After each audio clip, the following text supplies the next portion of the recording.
Hello everyone, welcome to the class. चलिए आज start करते हैं अपनी करंट अफेयर्स की class. SpaDeX first of many as ISRO prepares for Chandrayaan 4 वाली न्यूज़ से. ठीक है, तो ये स्पेडेक्स की जो न्यूज़ मतलब आई थी कल, वो चंद्रयान 3 स्पेडेक्स मिशन सक्सेस हो चुका है. सो आज इसमें क्या है कि ये बोला कि चंद्रयान 4 के लिए प्रिपेयर कर रहे हैं इसरो, है ना. उन्होंने बोला कि हम चंद्रयान 4 भी लॉन्च करेंगे. सो इसमें हम लोग चंद्रयान 4 के बारे में जानेंगे, अबाउट चंद्रयान कि वो क्या है, क्या करेगा. सो जो स्पेडेक्स मिशन है, ये मिशन जैसे कि आप सभी को पता है कि सक्सेसफुल हो चुका है.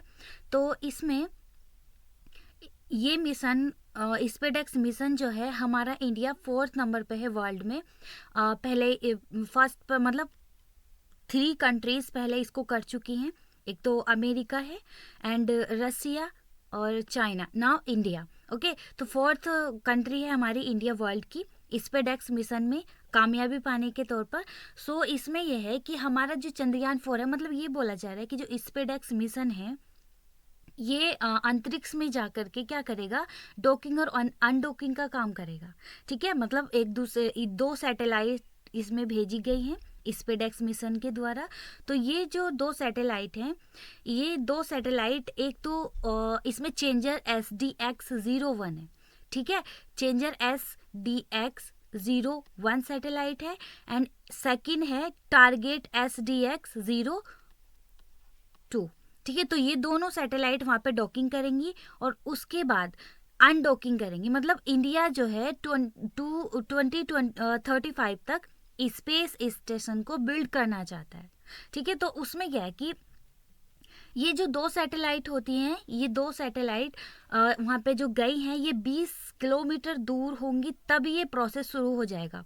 ठीक है, इनका ये प्रोसेस स्टार्ट हो जाएगा और जब ये 3 किलोमीटर का इनके बीच फर्क रह जाएगा, 3 किलोमीटर का ये इनके बीच फर्क रह जाएगा, तो ये डॉकिंग करना स्टार्ट कर देंगे. ठीक है, अब उस 3 किलोमीटर के फर्क से डॉकिंग करना स्टार्ट कर देंगी. तो इसमें ये बोला जा रहा है कि जैसे डॉकिंग की प्रोसेस होगी, तो इसमें ये जो 2040 तक वहाँ पे ये सारी जो सैटेलाइट भेजी जाएंगी, इनके माध्यम से वहाँ पे जो चंद्रयान 4 है ये इसी से रिलेटेड है. ठीक है, चंद्रयान 4 को हम अभी एक्सप्लेन करते हैं, बट 2040 तक बोला जा रहा है कि वहाँ पे ह्यूमन लैंडिंग भी हो जाएगी अच्छे से. इंडिया वहाँ पे ह्यूमन लैंडिंग करना चाहता है 2040 तक. तो जो हमारा चंद्रयान 4 है, जो आज की न्यूज़ में हमें देखने मिला कि चंद्रयान 4 के लिए चंद्रयान 4 लॉन्च करने के लिए तैयार किया जा रहा है. तो इन दोनों में इनके भी ये जो सैटेलाइट हमारी स्पेडेक्स है, ये वाली जो 2 सैटेलाइट भेजी गई, इनका बहुत ज़्यादा इंपॉर्टेंस इसमें रहेगा. अब देखो, ये जो स्पेडेक्स मिशन है, इसका इम्पोर्टेंस ये है कि ये जो हम लोग कई सारे स्पेस मिशन होते हैं हमारे, वो मिशन हम स्पेस में जैसे बहुत सारी सैटेलाइट, बहुत सारे ऑब्जेक्ट्स भेजे जाते हैं स्पेस में, तो उनको जोड़ने का ये काम करेगी. ठीक है, तो यहाँ पे हम देखते हैं हमारी आज की जो न्यूज़ है वो हमारी चंद्रयान 4 के लिए इम्पोर्टेंट है, क्योंकि मैंने कल स्पेडेक्स मिशन को तो एक्सप्लेन कर ही दिया था. तो देखो, चंद्रयान 4 जो है, Chandrayaan 4 is a mission by the Indian Space Research Organisation यानी कि ISRO to collect and return lunar samples to earth. ठीक है, कलेक्ट करके सैंपल ये लाएगा Chandrayaan 4. The mission is a key part of India's space exploration strategy which includes plans to land astronauts on the moon by 2024. सेम अभी जो मैंने बोला था, है ना. एंड मिशन का गोल क्या है इसका? Collect 2-3 kilogram of lunar samples from a water ice and rich areas near the south pole of the moon, जहाँ पे हमारा चंद्रयान 3 लैंड हुआ था. ओके, एंड सैंपल कलेक्शन इसका, a robotic arm will scoop samples from the lunar surface and a drilling mechanism will collect samples from below the surface. पता है, चंद्रयान 3 की surface पे जाके वो ड्रिल करेगा, फिर उसके बाद वो उसका सैंपल कलेक्ट करके वापस लेकर के आएगा. अब सैंपल रिटर्न जो है उसका, the samples will stored in A vacuum container on the ascender module, which will then launch from the moon surface and dock with the re-entry module. अब देखो ये डॉकिंग और अनडॉकिंग का जो सिस्टम है, देखो यहाँ पे वो काम आएगा इन चीज़ों में भी, कि जो जब वो सैंपल लेकर के आएगा वहाँ से, तो उस सैंपल को उस वाली जो मून की सरफेस लूनार वाली, मतलब जो देन लॉन्च हुई है फ्रॉम द मून सरफेस, तो उससे डॉक करेगा with the re entry module, और फिर वो अनडॉकिंग करके वापस आएगा. ओके, एंड मिशन टाइमलाइन है, the mission is accepted to be completed within 36 months, विद सम suggesting a launch date as early as 2027. ठीक है. And mission significance, the success of Chandrayaan 4 will put India among a select group of nations with the ability to return samples from the moon.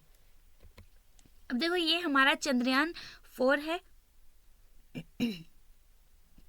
इसमें rollable solar panel है, और ये propulsion module यानी कि जिसको हम पीएम बोलते हैं, रिटर्न मॉड्यूल है जो आरएम है, एंड ट्रांसफर मॉड्यूल टीएम, जो कि अभी आपने पढ़ा है रोबोटिक आर्म, यानी कि visible to transfer sample from AM to RM करेगा, and transfer RM from launch orbit to re enter earth करेगा, एंड वन मेन इंजन होगा इसमें, and solar panel on the back side होगी, not visible here, यहाँ पे दिखाई नहीं दे रही है वो. ठीक है. एक एएम है असेंडर मॉड्यूल, जो कि launch from lunar surface back to lunar orbit with the samples. Docks with TM, ठीक है, यहाँ से इसके साथ डॉक्स होगा उसका. डिसेंडर मॉड्यूल है जो डीएम, यानी कि lands on the lunar surface with am, जो कि 8 और 9 मेन इंजन उसमें होंगे. ड्रिलिंग, जो हमने बोला जैसे यहाँ पे चंद्रयान, चांद की जो सरफेस होती है, अर्थ वो होती है सरफेस, तो वहां पे वो ड्रिल करेगा. ठीक है. तो drilling equipment to collect sample and robotic arm to transfer samples to AM, तब वो फिर वहां से रिटर्न हो जाएगा.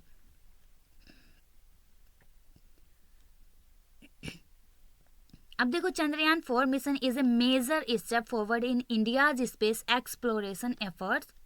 It will help India develop the technology needed to land its astronauts on the moon and return them safely to Earth. ये देखो यहाँ पे दोनों वाले वो दिखाई दे, री एंटर मॉड्यूल पीएम भी, ट्रांसफर मॉड्यूल पीएम, ठीक है, सॉरी टीएम, एंड ये टीएम ट्रांसफर मॉड्यूल है, एंड असेंडर मॉड्यूल एएम यहाँ पे आपको दिख रहा है, डिसेंडर मॉड्यूल ये है, एंड प्रोपल्सन मॉड्यूल यानी कि पीएम यहाँ पर है. अब चंद्रयान 4 के बारे में आप जान चुके हो. अब देखो सेकंड न्यूज़ है हमारी ये कि जो ग्राउंड वाटर है, तो वो उसमें क्या क्या प्रॉब्लम दिक्कतें आ रही हैं, ये नाइट्रस उसके कुछ रिलेटेड ऐसा करके कुछ दिक्कतें आ रही हैं. तो central Ground Water board estimated that the stage of ground water extraction is 60.4%, the same since 2009 की भी न्यूज़ थी ये. ठीक है. So, इसको देखते हैं. अब देखो there are 440 districts which excessive nitrate in their ground water as of 2023, an increase from 359 district in 2017 according to a report by the Central Groundwater Board यानी कि CGWB on Wednesday January 2025 को आई थी. This is a health hazard particularly for young children and a source of environmental toxicity. अब इसमें जो suggest किया गया है वो about 56% of India's district have excessive nitrates defined as more than 45 mg per liter in their groundwater, largely due to use of subsidized nitrous synthetic fertilizers, एक की input of farming for farming. ठीक है. तो इसमें कुछ concern भी हैं. तो concern in south central India के लिए क्या हो सकते हैं? Rajasthan, Karnataka and Tamil Nadu reported the maximum nitrate contamination problem with 49%, 48% and 37% of their tested sample respectively reporting numbers beyond the safe limit. अब देखो इसमें Rajasthan, Madhya Pradesh and Gujarat have a long-standing nitrate problem with relative levels fairly constant since 2017, and the report says However, regions in central and southern India are reporting an increasing trend, provoking worry. Maharashtra में 35.74% है and Telangana 27.48%, Andhra Pradesh है 23.5% and Madhya Pradesh में 22.58%. Also show notable levels of nitrate contamination, pointing towards growing concern in central and southern regions of India. The report notes, इसमें ऐसा बताया गया है, ये सारी जो रिपोर्ट्स आ रखी है, ठीक है. अब इसमें monsoon rainfall trend to increase nitrate level with 30.77% of samples contaminated in the pre-monsoon period compared to 32.66% after the rainy season. ये मॉनसून रेनफॉल जो है ये ट्रेंड्स इंक्रीज कर दिए ने नाइट्रेट लेवल कितना 30.77 से 32.66 इसने रेनी सीजन के बाद क्या कर दिया, इंक्रीज कर दिया.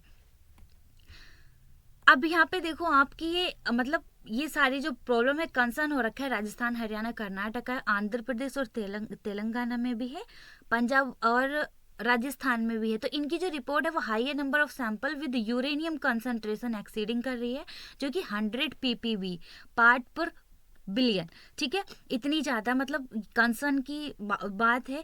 तो एनीथिंग ओवर 30 ppb यानी कि पार्ट्स पर billion uranium is considered unsafe and several of these samples were predominant in region of Rajasthan, Gujarat, Haryana, Punjab, Tamil Nadu and Andhra Pradesh और कर्नाटका.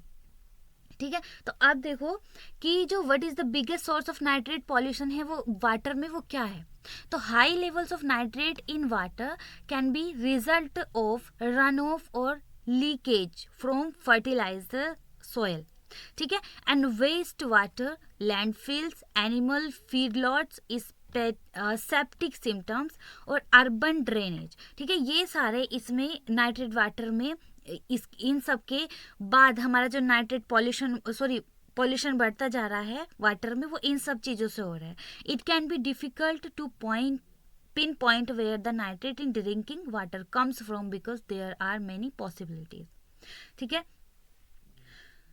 सो largest source of nitrogen pollution की क्या हो सकता है, atmospheric deposition है.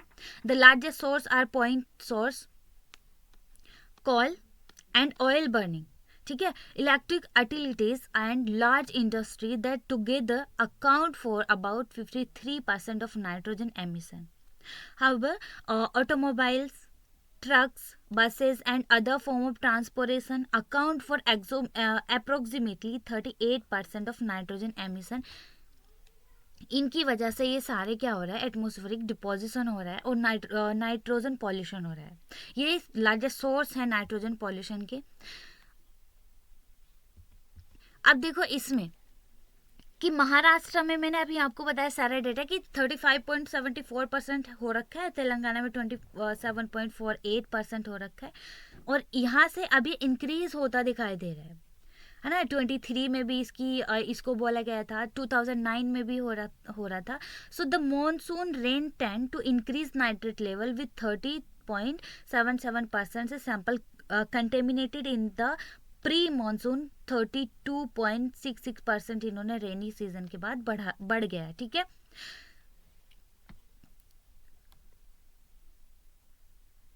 अब इसमें ये जो रिपोर्ट सजेस्ट की गई है that about 56 of India's district face